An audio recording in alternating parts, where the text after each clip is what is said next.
Black hat. इस कहानी की शुरुआत में हांगकांग में एक पावर प्लांट को दिखाया जाता है जहां के सिस्टम को कुछ लोग एक खास सॉफ्टवेयर से हैक कर लेते हैं और इस वजह से वहां का कूलेंट पंप बंद हो जाता है, जिसके बाद वहां पर हीट बढ़ना शुरू हो जाती है और तभी वहां पर एक ब्लास्ट होता है। इस ब्लास्ट के बाद आर्मी के बड़े बड़े ऑफिसर्स की एक मीटिंग होती है जिसमें गवर्नमेंट के भी बड़े बड़े ऑफिसर्स होते हैं। यहाँ पर कैप्टन को दिखाया जाता है जिसे आईटी सेक्टर की बहुत नॉलेज है। उससे पूछा जाता है कि हैकर्स ने कैसे हमारे सिस्टम को हैक कर लिया। वो बताता है कि रेड नाम के एक सॉफ्टवेयर से वैसा कर पाए। हमारे सभी सिस्टम बहुत ज्यादा पुराने थे, इस वजह से हैकर्स को आसानी से उनका एक्सेस मिल गया। अगर हम हैकर्स को पकड़ना चाहते तो हमें भी रेड सॉफ्टवेयर का इस्तेमाल करना होगा, लेकिन हमें इसके लिए उस जगह से जहाँ पर पावर प्लांट है, जहाँ पर ब्लास्ट हुआ है, वहाँ की हार्ड डिस्क चाहिए होगी जिससे हमें रेड सॉफ्टवेयर का उनका कोड मिल जाएगा। लेकिन इस वक्त हम वहाँ पर नहीं जा सकते क्योंकि ब्लास्ट के बाद उस जगह का तापमान बहुत ज्यादा बढ़ चुका है। अब इस केस में आईपीआई भी इनकी मदद करती है, जिसके बाद वो कैप्टन को कुछ कोड्स भेजती है और वो कोड लेकर वो अपनी बहन के पास जाता है और कहता है कि आईपीआई ने मुझे कुछ कोड्स भेजे थे जिन्हें डिकोड करने के बाद मुझे पता चला कि हैकर्स का जो ग्रुप है उनका नाम है ब्लैक हैट और ये बहुत खतरनाक लोग हैं। अगर जल्द इन्हें नहीं पकड़ा गया तो ये दुनिया में दवाई ला सकते हैं। इसके लिए मुझे किसी ऐसे इंसान की जरूरत है जिसे कंप्यूटर की सॉफ्टवेयर की बहुत ही साउंड नॉलेज हो, साथ ही जिस पर मैं भरोसा कर सकूं और तुम्हारे अलावा मेरे पास ऐसा कोई भी इंसान नहीं है। उसकी बहन उसका साथ देने के लिए तैयार हो जाती है। साथ ही यहाँ पर ब्लैक हैट ने यानी कि उस ग्रुप में जो हैकर्स का है, उन्होंने शेयर मार्केट में भी बहुत छेड़छाड़ की होती है और अब कैप्टन एफबीआई के पास जाता और उनसे कहता है कि मुझे निकोलस की जरूरत है। निकोलस का नाम सुनते ही वो लोग उसे अजीब नजरों से देखते हैं और कहते हैं कि निकोलस को छोड़ा नहीं जा सकता, इस वक्त वो जेल में है। उसने कई बैंक्स के कंप्यूटर को, सिस्टम को, सॉफ्टवेयर को हैक करके उन्हें लूटा है, इसीलिए उसे छोड़ना इतना आसान नहीं होगा। कैप्टन बताता है कि जब मैं MIT में था तो उसने मेरे साथ मिलकर एक बुक लिखी थी जिस बुक में ज्यादा इनपुट निकोलस का ही था और उसी बुक को पढ़ने के बाद हैकर्स ने ये सारे काम किए हैं। अगर हमें उन हैकर्स को यानी कि ब्लैक हैट को पकड़ना है तो हमें किसी ऐसे इंसान की जरूरत है जो उनसे भी तेज हो और निकोलस ही ऐसा इंसान है। और अब निकोलस को छोड़ दिया जाता है, जिसके बाद सब के सब उस सिस्टम के पास जाते हैं जिसे हैकर्स ने हैक किया था और अब निकोलस उसे चेक करता है। चेक करने पर उसे एक फाइल मिलती है जिसे वो रेड सॉफ्टवेयर की मदद से खोलता है और अब वो यहाँ के स्टाफ से पूछता है क्या कोई कंप्यूटर कोई सिस्टम खुला रह गया था। वो कहता है कि नहीं। इसके बाद निकोलस पूछता है क्या किसी ने यहाँ पर हाल ही में जॉब छोड़ा है। उसे बताया जाता है कि यहाँ पर एक एम्प्लॉय ने एक ही महीना काम किया था, उसके बाद उसने जॉब छोड़ दिया और अब निकोलस अपने साथियों के साथ उसके घर पहुंच जाता है। लेकिन जब वहाँ पहुंचते तो इन्हें पता चलता है कि उसकी मृत्यु हो चुकी है। ये उसके कंप्यूटर को चेक करते जिससे इन्हें पता चलता है कि ये किसी अनजान आदमी से ऑनलाइन बात किया करता था और ये वही हैकर है जिसने न्यूक्लियर पावर प्लांट के सिस्टम को हैक किया था जिसका नाम ब्लैक हैट है। इन्हें सिस्टम से यानी कि उनकी चैट से पता चलता है कि ये आदमी जिसकी मृत्यु हो चुकी है ये उस आदमी से मिलने वाला था, लेकिन इससे पहले उसकी मृत्यु हो गई। निकोलस उसी के सिस्टम से उस हैकर को मैसेज करता और कहता है कि मैं तुमसे मिलना चाहता हूँ। हैकर उससे मिलने के लिए तैयार हो जाता और उसे एक रेस्टोरेंट में मिलने के लिए बुलाता है। हालांकि निकोलस को जेल से तो छोड़ दिया गया है लेकिन उसे आजाद नहीं किया गया। उसके एंकल में एक ब्रेसलेट लगाया गया जिससे उसको मॉनिटर किया जा सकता है कि वो कब, कहाँ और किस जगह पर है और उसे मॉनिटर करने के लिए एक मार्शल हमेशा उसे मॉनिटर करता रहता है। साथ ही निकोलस ने ये भी शर्त रखी होती है कि अगर उसने इस केस में FBI की, गवर्नमेंट की हेल्प की और उस हैकर को ढूंढ निकाला तो उसे आजाद कर दिया जाएगा।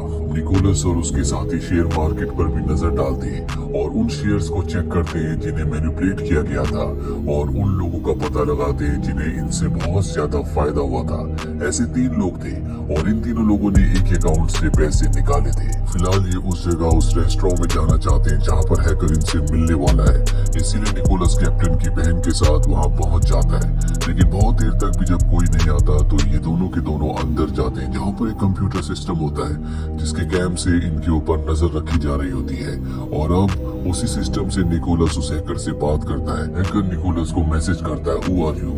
वो बताता है कि मेरा नाम घोस्टमैन है। इस बात से उस हैकर को गुस्सा आ जाता है और वो लिखता है कि बहुत जल्दी तुम्हारी मौत होने वाली है और अब निकोलस जानता है कि उसकी और कैप्टन की बहन की जान खतरे में है, इसीलिए यहाँ से निकलना चाहता है। पर कुछ लोग इनके ऊपर हमला करते थे। निकोलस उनका सामना करता और किसी तरह से कैप्टन की बहन को लेकर यहाँ से निकल जाता है। इसके बाद वो कैप्टन को कॉल करता है और बताता है कि पूरा का पूरा एक ट्रैप था। उन लोगों को पता था कि हम उनका पीछा कर रहे हैं, इसीलिए उन्होंने हमें यहाँ पर बुलाया था। और अब कैप्टन की बहन, जो कि अब निकोलस को पसंद करती, वो कहती कि हमें हांगकांग जाना चाहिए, क्योंकि हैकर्स ने वहीं पर सबसे पहले न्यूक्लियर पावर प्लांट को हैक किया था। ये दोनों के दोनों हांगकांग आ जाते हैं, जहाँ पर कुछ लोगों से मिलते हैं। वो बताते हैं कि पावर प्लांट अब भी बहुत गर्म है, हम उसे ठंडा करने के लिए समंदर का पानी इस्तेमाल करना चाहते हैं। लेकिन जिस रूम में निकोलस और कैप्टन की बहन को जाना है, वो रूम अब भी बहुत ज्यादा गर्म होता है। वहाँ जाने के लिए इन्हें बहुत इंतजार करना होगा, क्योंकि उसी रूम में हार्ड डिस्क है, जिससे इन्हें पता लग सकता है कि उस सिस्टम को किसने हैक किया था। अब इन्हें FBI का कॉल आता है, और जब ये FBI के पास जाते हैं तो वहाँ पर एक हैकर होता है जिसे FBI ने पकड़ा होता है, जो उन 3 लोगों के बारे में जानता है जिन 3 लोगों ने शेयर मार्केट से उस दिन सबसे ज्यादा पैसे कमाए थे, जिस दिन हैकर ने पूरी मार्केट को मैनिपुलेट किया था। ये आदमी बताता है कि पैसे अब भी अकाउंट में है, वो लोग कभी भी आपस में बात नहीं करते, वो सिर्फ मिलते हैं। ये सारी बातें सुनने के बाद निकोलस कहता है कि इन तीनों का कोई हेड भी है, क्योंकि अगर ये तीनों इंडिविजुअली काम कर रहे होते तो अब तक ये पैसे निकाल चुके होते, और इन्होंने पैसे नहीं निकाले, इसका मतलब कोई इन्हें गाइड कर रहा है। अब FBI की टीम निकोलस की मदद से उन तीनों लोगों को ट्रेस करती है, और इन्हें पता चलता है कि वो तीनों लोग अलग अलग जगह जाते हैं, जिसके बाद ये एक जगह मिलते हैं, और उसी जगह पर इन्हें एक और नाम मिलता है जो होता है एलियस का, जो अक्सर उसी दिन उस जगह पर जाता है जहाँ पर ये तीनों एक साथ मिलते हैं। निकोलस उसके घर पर उसकी जगह पर पहुंच जाता है, जहाँ पर वहाँ के सारे सिग्नल्स को हैक करके मैसेज भेजता है। लेकिन वो तीनों हैकर्स बहुत ज्यादा चालाक होते हैं, उन तक कभी कोई न पहुंचे या उनके बारे में कभी किसी को पता ना चले, इसीलिए उन्होंने यहाँ के सिग्नल्स को जाम किया होता है। निकोलस उन्हें ब्लूटूथ से मैसेज भेजता है, जिसके बाद उनका आंसर आता है, और ये आंसर कोड वर्ड्स में होता है। FBI को कहता है कि मुझे इसे डिकोड करने में टाइम लगेगा। वहीं उन तीनों लोगों के अकाउंट में जितने भी पैसे होते हैं, वो सारे के सारे पैसे एक कैसीनो में भेज देते हैं, जिससे यहाँ पर FBI को और साथ ही निकोलस को पता चल जाता है कि हैकर्स को इनके बारे में पता चल चुका है। उन्हें पता है कि FBI उन पर नजर रख रही है, इसीलिए उन्होंने एक कदम उठाया होता है। वहीं अब इनके पास उन तीनों लोगों तक और उन्हें जो लीड कर रहा है उस तक पहुंचने का सिर्फ एक ही रास्ता है, और वो है एलियस। ये सब एलियस का पीछा करना शुरू कर देते हैं, लेकिन एलियस को पता चल जाता है, इसीलिए एलियस के लोग इनके ऊपर हमला कर देते हैं। ये भी जवाबी हमला करते हैं, लेकिन एलियस अपने साथियों के साथ भागने में कामयाब हो जाता है। अब इन्हें पता चलता है कि न्यूक्लियर पावर प्लांट को स्टेबलाइज कर दिया गया, यानी कि अब वहाँ पर हीट नहीं है, इसीलिए ये उस कंट्रोल रूम में जा सकते हैं जहाँ पर हार्ड डिस्क है। इस हार्ड डिस्क के डेटा को रिकवर करके ये हैकर का पता लगा सकते हैं। निकोलस अपने साथियों के साथ वहाँ पर जाता है और हार्ड डिस्क को हासिल कर लेता है, पर जब वो उसे खोलता है तो उसे पता चलता है कि रेडिएशन की वजह से हार्ड डिस्क करप्ट हो गई है। अब उसमें से डेटा को नहीं निकाला जा सकता, यानी कि ये अब उस हैकर तक नहीं पहुंच सकते, और अगर इसे इस करप्ट हार्ड डिस्क को ठीक करना है तो इन्हें ब्लैक विडो सॉफ्टवेयर की जरूरत होगी। निकोलस उस सॉफ्टवेयर को यूज करने की परमिशन मांगता है, लेकिन उसे परमिशन नहीं मिलती, क्योंकि ये पूरा का पूरा हादसा हांगकांग यानी चाइना में हुआ है, और गवर्नमेंट नहीं चाहती कि उनके सॉफ्टवेयर में चाइना का एक्सेस हो, इसीलिए उसकी परमिशन को पूरी तरह से रद्द कर दिया जाता है। निकोलस अपने साथी ऑफिसर से कहता है कि मैं ब्लैक विडो सॉफ्टवेयर को हैक करके पता लगा सकता हूँ, लेकिन ये बहुत ही रिस्की काम है। उसकी ऑफिसर कहती है कि अगर तुमने ऐसा किया तो हो सकता है कि तुम्हें हमेशा के लिए जेल में भेज दिया जाए, लेकिन निकोलस इस रिस्क को लेने के लिए तैयार है, और हैक करने से पहले वो सभी लोगों को वहाँ से जाने के लिए कहता है। पर कैप्टन की बहन जो उसे प्यार करती है, वो कहती है कि मैं तुम्हारे साथ ही रुकूंगी, और इसके बाद निकोलस NSA यानी कि नेशनल सिक्योरिटी एजेंसी का ब्लैक विडो सॉफ्टवेयर हैक करता है, जिससे वो हार्ड डिस्क को रिकवर कर लेता है, जिसमें सारी की सारी इंफॉर्मेशन है जो करप्ट हो गई थी,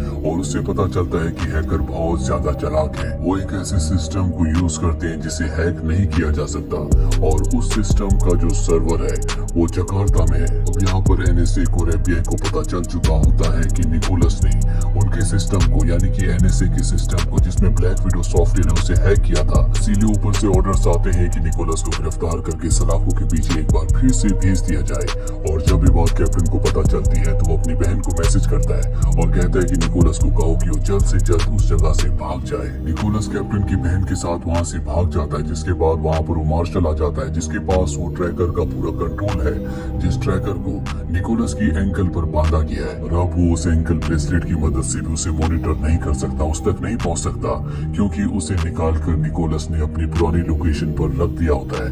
वहीं दिखाया जाता है कि कैप्टन निकोलस और अपनी बहन से मिलने के लिए आता, पर इससे पहले कि वो गाड़ी से उतरता, एलिस रॉकेट लॉन्चर से उसकी गाड़ी के ऊपर हमला कर देता है, जिससे उसकी मृत्यु हो जाती है। और अब वो निकोलस और कैप्टन की बहन के ऊपर भी गोलियां चलाता है, पर यहाँ पर FBI के एजेंट आ जाते हैं जो उनका सामना करते हैं, पर उनकी तादाद बहुत ज्यादा होती है, इसीलिए FBI एजेंट्स को मार देते हैं। पर निकोलस कैप्टन की बहन के साथ यहाँ से भागने में कामयाब हो जाता है और अभी दोनों के दोनों मलेशिया के लिए निकल पड़ते हैं, क्योंकि इन्होंने देखा था कि हैकर्स ने सैटेलाइट के थ्रू मलेशिया की बहुत सारी फोटोज ली है। फोटोज की मदद से मलेशिया की उस जगह पहुंचते हैं जहां पर एक पावर प्लांट और 5 माइनिंग कंपनीज होती है। निकोलस यहाँ पर सारा हैकर्स का प्लान समझ जाता है कि हांगकांग की पावर प्लांट को हैकर्स ने सिर्फ इसीलिए हैक किया था ताकि वो जान सके कि उन्हें कोई पकड़ सकता है या नहीं। वो एक तरह का उनका टेस्ट प्लान था, लेकिन असली प्लान उनका यहाँ पर होता है। यहाँ पर भी वो पावर प्लांट को हैक करेंगे, जिसके बाद वो यहाँ के सबसे बड़े डैम को ब्लास्ट कर देंगे, जिससे यहाँ की सभी माइंस के अंदर पानी भर जाएगा। यहाँ पर क्राइसिस आ जाएंगे और जो पैसे उनके पास हैं, जो उन्होंने शेयर मार्केट से कमाए हैं, वो उन सारे पैसों को यहाँ पर इन्वेस्ट करेंगे, क्योंकि यहाँ की कीमतें बहुत कम हो जाएंगी और इस इन्वेस्टमेंट से उन्हें इतना फायदा होगा जिसके बारे में कभी किसी ने सोचा भी नहीं था।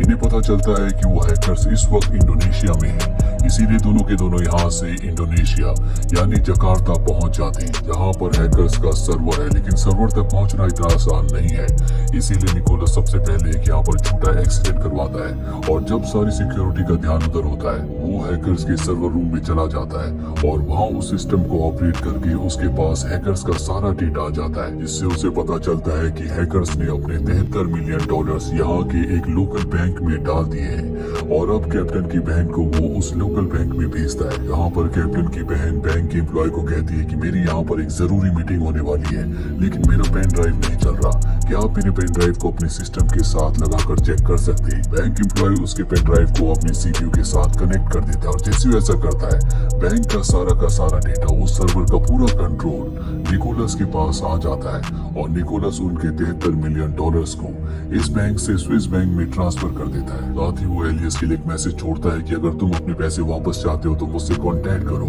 एलियस उसे कॉल करता है, जिसके बाद निकोलस कहता है कि मैं जानता हूँ कि तुम्हारा भी कोई बॉस है और अगर वो अपने पैसे वापस चाहता है तो मैं उससे बात करना चाहता हूँ। इसके बाद वो अपने बॉस की निकोलस से बात करवाता है, पूछता है कि तुम्हें क्या चाहिए। निकोलस बताता है कि आगे का जो तुम्हारा प्रोजेक्ट है उसमें मुझे एक हिस्सा चाहिए। बॉस कहता है ठीक है, मैं तुम्हें हिस्सा देने के लिए तैयार हूँ, लेकिन सबसे पहले मैं तुमसे मिलना चाहता हूँ। निकोलस उससे मिलने के लिए तैयार हो जाता है और निकोलस को अच्छी तरह से पता है कि वो हिस्सा नहीं देंगे बल्कि वो उसे डबल क्रॉस करेंगे, इसीलिए वो पूरी तैयारी के साथ वहाँ पर जाता है, जहाँ पर इलियास उसे गन पॉइंट पर ले लेता है। इलियास ने कैप्टन को मारा है, जो कि उसका बहुत अच्छा दोस्त था, जो उसके साथ कॉलेज में पढ़ता था, इसीलिए उसकी मौत का बदला लेने के लिए इलियास को मार देता है। जिसके बाद निकोलस पर कई गोलियां चलाई जाती है, उस पर कई गोलियां लग भी जाती है, लेकिन उसने बुलेट प्रूफ कवच पहना था। यहाँ पर वो लगभग सभी को मार देता है, लेकिन तभी उसके सामने ब्लैक हैट आ जाता है, जो कि इन सब का बॉस है। वो निकोलस को जख्मी कर देता है, लेकिन निकोलस उसे मारकर यहाँ से निकलने में कामयाब हो जाता है और वो कैप्टन की बहन से मिलता है, जिससे वो प्यार करता है। वो उसके जख्मों को ट्रीट करती है और ये इस देश को छोड़कर निकल जाते हैं। निकोलस को अब पुलिस नहीं ढूंढ सकती, साथ ही उसके पास हैकर्स के सारे पैसे हैं जो उसने अपने स्विस बैंक के अकाउंट में ट्रांसफर कर दिए थे, जिसका मतलब ये है कि उसके पास अब जिंदगी में किसी चीज की कमी नहीं है। और इसी के साथ ये फिल्म, ये कहानी यहीं पर खत्म हो जाती है। उम्मीद करते हैं कि ये कहानी आपको पसंद आई होगी।